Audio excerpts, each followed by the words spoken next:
हमारे साथ झारखंड के कृषि मंत्री दीपिका पांडे सिंह जी हैं।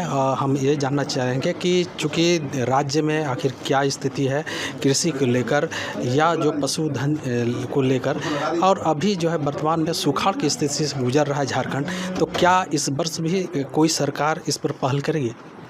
देखिए, मानसून डेफिसिट चल रहा है झारखंड, और आज हम दुमका में बैठे हैं। यहाँ की स्थिति का जब हम लोगों ने समीक्षा की तो 48% रेनफॉल कम हुआ है। लेकिन सरकार का जो कंटीजेंसी प्लान है वो तैयार है। 2 और हफ्ते हम लोग इसको मॉनिटर करके फिर आगे जो एक्शन प्लान तय किया गया है सुखाड़ की स्थिति में, उस पर हम लोग अपनी कार्रवाई करेंगे।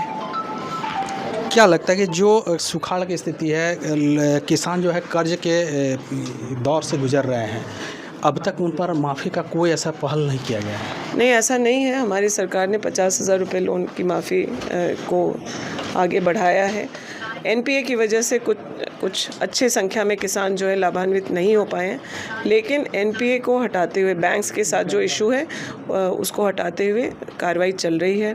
विभाग से चीज़ों को मुख्यमंत्री जी तक बातें पहुंचाई गई हैं, और बैंक्स को जो नेसेसरी नेगोशिएशन है उसके लिए चीफ सेक्रेटरी महोदय खुद जो है उस पर कर रहे हैं, और मुख्यमंत्री जी का विशेष ध्यान इस पर है। एनपीए अगर अडानी और अंबानी पे लगता है तो बैंक्स उनको उसके बाद भी रिलैक्सेशन देते हैं। यही काम किसानों के लिए भी इस राज्य में किया जाएगा और जल्द किया जाएगा। सवाल ये उठता है कि मैडम कि जब किसान अपने कर्ज को लेकर बैंक जाते हैं तो उन्हें गारंटर की ज़रूरत होती है, कहाँ से देंगे किसान गारंटर? इसमें तो कहीं दो राय नहीं कि पैसे वालों को ही पैसा देने की बात करें, लेकिन विभाग के पास कोऑपरेटिव भी है। कई और चीज़ों पर हम लोग काम करेंगे तो झारखंड में ये सुनिश्चित करेंगे कि किसानों को लोन आसानी से मिले। कृषि लोन देने का प्रयास विभाग के माध्यम से होता है, और उसका लाभ मुझे लगता है काफ़ी अच्छी संख्या में किसान उठाते हैं। कुछ पॉलिटिकल न्यूज़ है, चूँकि आने वाला अभी विधानसभा चुनाव है, भाजपा जल्द राज्य में चुनाव कराना चाहती है। क्या लगता है कि इस बार भाजपा को मिलेगा? ज़्यादा दावा कर रही है कि भाजपा को ज़्यादा से ज़्यादा सीट मिलेगा। दावा तो आप जानते हैं, पिछली बार भी वो 65 पार की बात कर रहे थे, लेकिन क्या हुआ सबके सामने है। 5 साल भी भाजपा ने चुनी हुई बहुमत से ज़्यादा मत हम लोगों के पास था। उसके बावजूद कई तरीके से इस सरकार को गिराने का प्रयास हुआ, उसमें सफल नहीं हुए तो केंद्रीय एजेंसीज़ का इस्तेमाल करके लोगों को जेल तक भेजने का काम किया गया। आज हेमंत सोरेन जी बाहर हैं, और कोर्ट ने किस तरह की टिप्पणी की यह भी आप लोग जानते हैं। तो भाजपा का कोई प्रयास यहाँ पर सफल नहीं होने वाला है।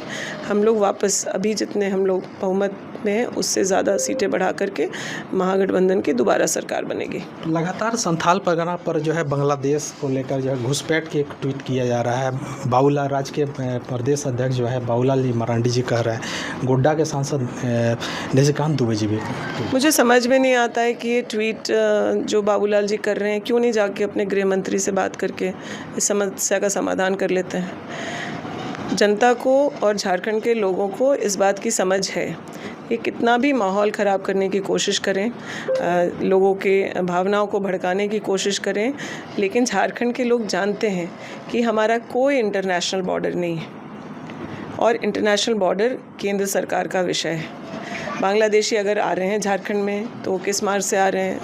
पानी के रास्ते आ रहे हैं, जहाज़ के रास्ते आ रहे हैं, रेल के रास्ते आ रहे हैं। तो ये सारा विषय केंद्र सरकार का है। तो इस तरीके की अफवाह फैला करके लोगों के भावनाओं को भड़का करके हम लोग खुद मांग करते हैं कि अगर बांग्लादेशी हैं तो आप यहाँ से बाहर कीजिए। केंद्र सरकार को यह सुनिश्चित करना चाहिए, लेकिन उनको झारखंड में बांग्लादेशी दिख रहे हैं, लेकिन अन्य इलाकों में कहाँ कौन क्या है। आसाम की बात नहीं कर रहे हैं। आसाम पर भी तो इस तरह की बातें आती हैं कि वहाँ बांग्लादेशी हैं, वहाँ से के मुख्यमंत्री आकर के यहाँ ढूंढ रहे हैं, लेकिन अपने यहाँ तो नहीं चिन्हित कर रहे हैं अगर इस तरह की बात है। लेकिन हमारा कोई इंटरनेशनल बॉर्डर नहीं है। सो इस तरह के अफवाह फैलाने से इस राज्य में जो मोहब्बत की दुकान के माहौल में झारखंड की जनता रहती है उसे बिगाड़ने की आवश्यकता नहीं है।